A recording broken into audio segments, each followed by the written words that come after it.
All right. Well, good evening, everybody. I am Ben, and indeed an alcoholic. And yeah, ROYPAA, which is the Remote Online Young People's AA, asked for some people to come speak.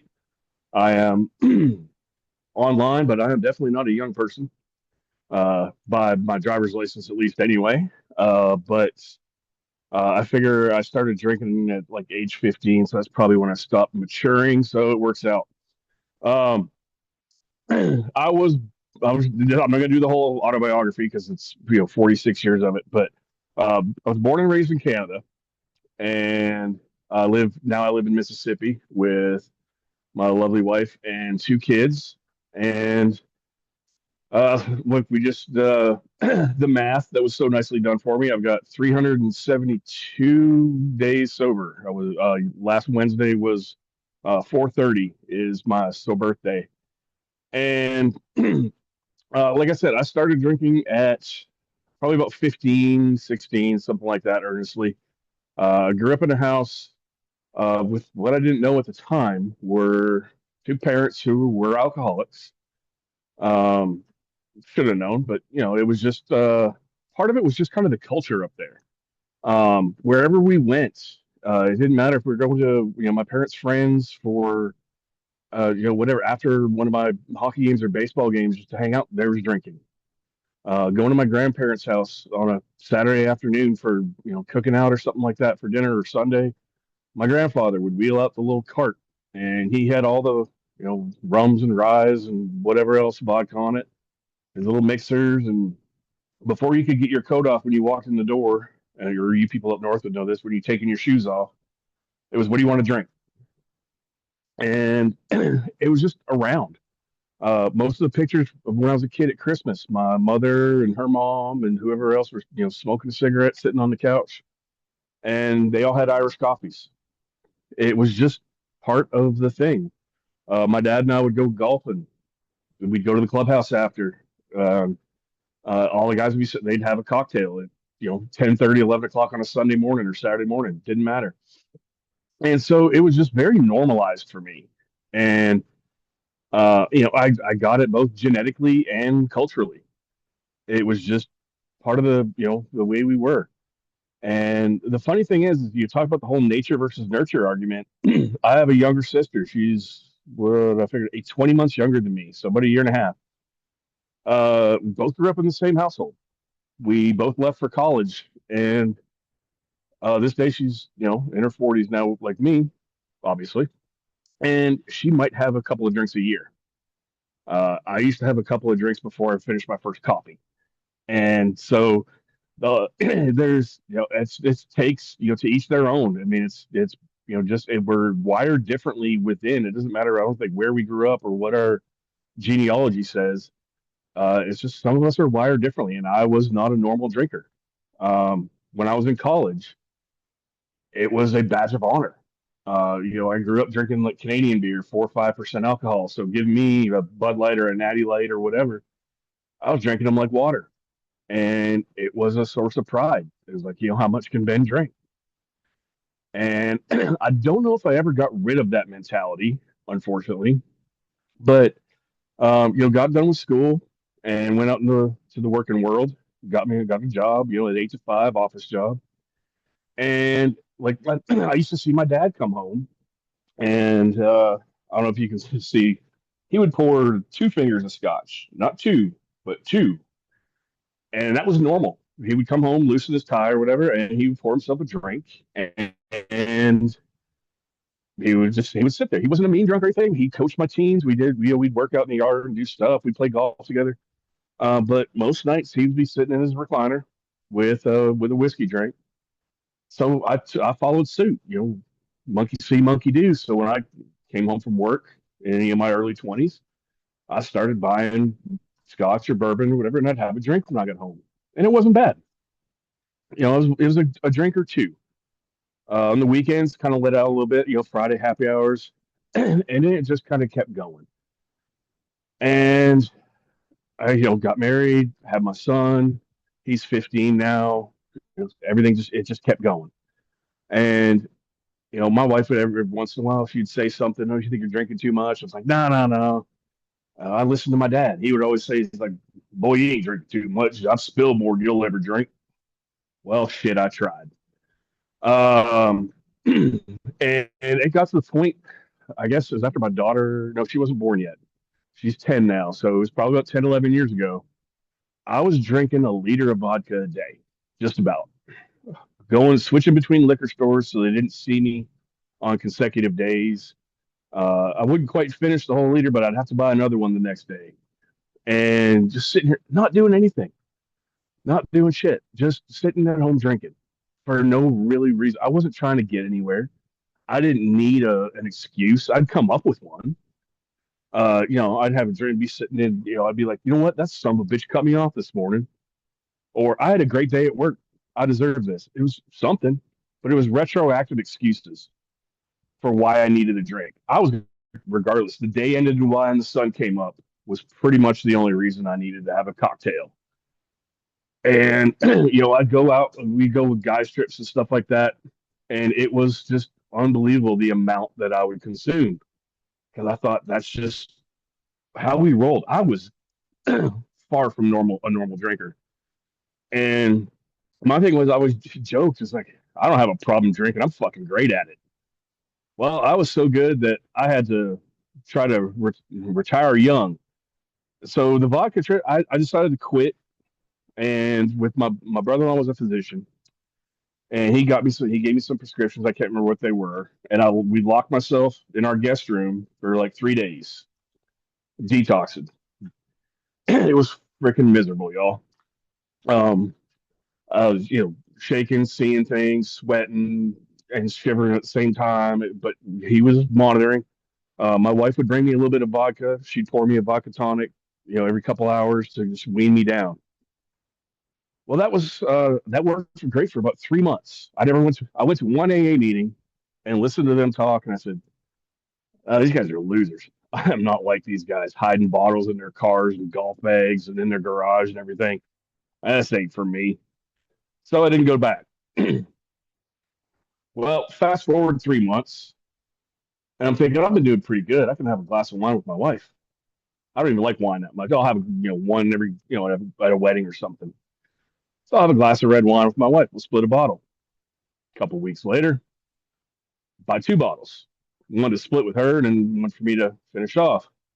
Well, keep going and going and going, and lo and behold, Big Dog here decides that he needs a couple bottles a night at least, and then it's cheaper to get it by the box because you can get 4 bottles for like $25.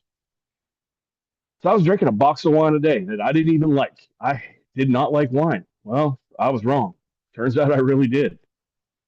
And finally, so it was a year ago and a week plus a couple days.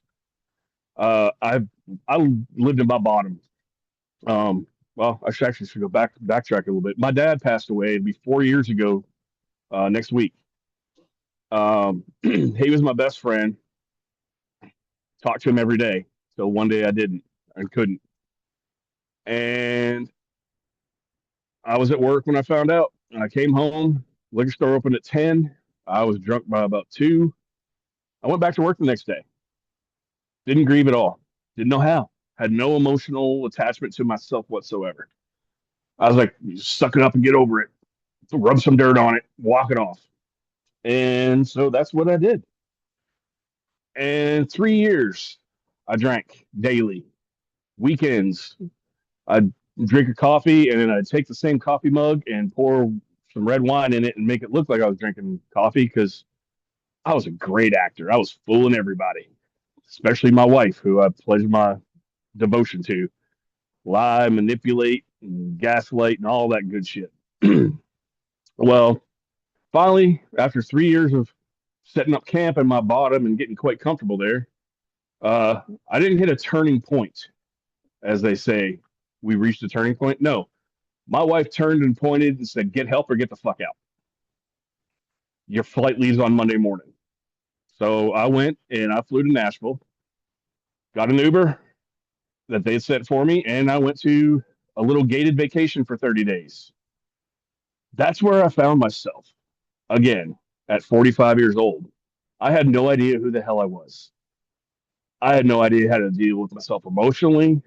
Spiritually, I'd been turned off for probably about 20 years.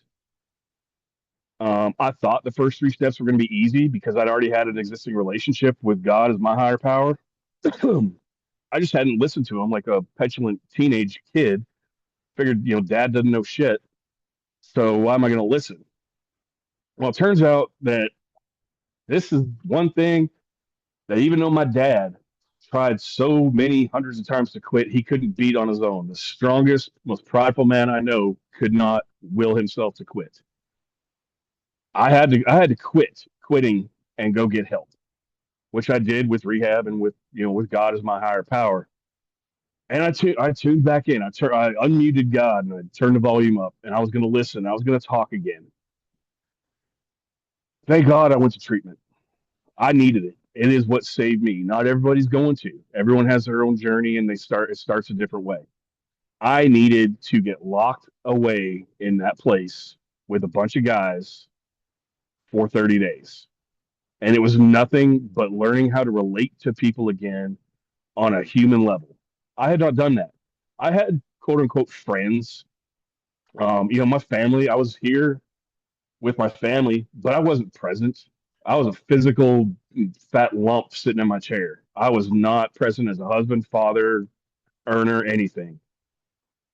I learned in that 30 days, I learned so much. I actually went through and did a fifth step while I was there. And man, like just starting off, just the admissions, going to a meeting and saying, I'm Ben, I'm an alcoholic, was just unloading myself of that burden and being free to do it. Talking to other men was something that I'd never done. We didn't discuss feelings. Emotions weren't a thing. It was my dad was born in the 50s, and it was you're happy and mad. That's the only two you get. If you're anything else, stop. And it was being up there and going. We got to get them to the in the van in the we call it the druggy buggy and go to meetings around Nashville. And every time they tapped me, I went. I went to an NA meeting. I went to one in the basement of a church where we walked in, and it was two like 70-year-old ladies in there when we got there. I still remember it. Those two ladies had the dirtiest mouths. They'd make a sailor blush, and we all hugged after. It was fantastic. That's a year ago. I still remember their faces. Granted, I'm sober now, so I remember more. But that when I came home, they said, you have to go to a meeting, go to an AA meeting the first day you're back. I took a day. I hadn't seen my wife and my kids in 30 days. So I came home on a Saturday. I took the Sunday off. Monday morning, I went. I went to three meetings that day. Got all kinds of phone numbers and everything. I was still shy about calling people on the phone. I didn't call a single damn one of them. I've got about a dozen of those numbers in my phone today. I found a home group close to my house. That home group was that meeting I'd gone to 10 years ago where I called them all losers. Well, turns out I was one. And it also turns out that my favorite people to hang out with in sobriety were a bunch of drunks. Same people I used to hang out with when I was drinking. And that's all it took for me was to go find this group, a fellowship. There's no judgment in these rooms. Absolutely none. You can go in there. No, you're not going to say anything that they haven't heard or heard that somebody heard or whatever. You're not going to shock anybody in AA. That was the cool part, is I could tell anybody anything. When I got my sponsor and we were doing my fourth and fifth step, it was basically like when I was done, he was basically like, okay, and like, and what now? Okay, you got more for me? Where's the dirt? I was like, dude, I just bared my soul to you. Like, this is the shit that I've been carrying around. I haven't told another person, never mind another guy. And he was just, yeah, okay, cool. All right, how you feel? Like, that was it. I was like, holy shit. Like, it just didn't mean as much as I put in my own head. It took that relationship with a sponsor. I talk to him every day. It might be just trading a meme on via text or something, but we contact each other somehow. I reach out to him every damn day. He gave me my chip last week. I would not have been there without him. My wife and my son just got home. I would not be under this roof without AA, without rehab, and without my sponsor and the fellowship of AA. That is the most important thing to me. In the last year, I have made closer friends in the rooms of AA, online and in person, than I've had in 25 years of walking around. I've still got my core group of buddies, and I've got people from college that I quote unquote know. These people know me. They know how I feel, how I think. They can see it in my face. They know exactly when something's going on, good or bad. They can read me like a damn book because I'm open like a book when I'm in there. I'm honest. I've learned how to be honest again. I don't have to remember shit anymore. I don't have to remember the stories I told and who I told what to and when and what happened and who. I don't have to do all that. It used to stress me the hell out because everything that came out of my mouth was garbage. Nobody could believe me. Well, most people did because they didn't know any better. But my wife, she still might not believe me. I'm having to make living amends to her on a daily basis, and I'm fine with it. I'm totally fine with it because every day I wake up sober is better than every drunk month I had. It is such a much better life on this side of the bottle. It is unbelievable. I wake up, I don't look in the mirror anymore and see a puffy-eyed, you like about to gag and throw up in the sink sack of crap that can't do anything. I look in the mirror now. I'm a father. I'm a husband. I'm an employee. I'm all the things that I should be as a person, thanks to AA. And it's just these rooms have just been a godsend to me. I go to church not every Sunday. Like I say that most Sundays. I say my third step prayer daily. It's like my counting sheep. I can't go to sleep without saying my third step prayer. My first sponsor got me into doing it. He had me memorize it. And now it's just part of my existence. I do a 10th step every day. I pause. I pray before I proceed. I do all these things. AA is so much more than it's more than alcoholism. It's like they say, it is a psychic change. It's a spiritual change, emotional change. It is everything that my life is today. And it's all thanks to this simple 12-step program that is hard as shit. It is not an easy route to take, but God, is it worth it? I mean, I can walk around even on a bad day. It's okay. I still get mad at things. Things still get to me, but I have tools now. I have people now. Before I used to just wallow. I'd sit and drink over something and then get upset and then drink more to keep from being upset just so I could go to sleep. It's just this vicious cycle, like well, somebody called it a snake eating its tail. I don't worry about the future anymore because it's useless. It's like you're praying for bad stuff to happen when you worry. I turn it over to God. That's my I can just I can plan and I can prepare and I can do some things, but what's going to happen is going to happen. All I know is that when I take this next step, my higher power is going to make sure that there's solid ground beneath my feet, and I just keep walking the path. And I've got others on the side of this path to light. I just stay down and keep walking and take one step every day. I wake up sober. I do good. I put a sober head on my pillow. Boom. That's my equation now. I don't have to worry about anything. We had a preacher call it drunks like what they call disaster bait. You get off on worry. That's the dopamine we get is like we worry and fret, so we drink so we don't worry. And then as we drink, the shit that we worried about ends up happening. It's just we make it. It's a self-fulfilling prophecy when you're drinking. When you're not drinking, when you're sober, everything looks so much better. I notice things today that I didn't notice before. I pay attention, and it's nothing other than this program, these people, these rooms, these steps, the whole thing. And I'm blessed to be here today. Thank y'all for letting me come out and speak tonight. I really do appreciate it. Blessed to be here, blessed to be sober. Y'all have a blessed night. Thank you very much.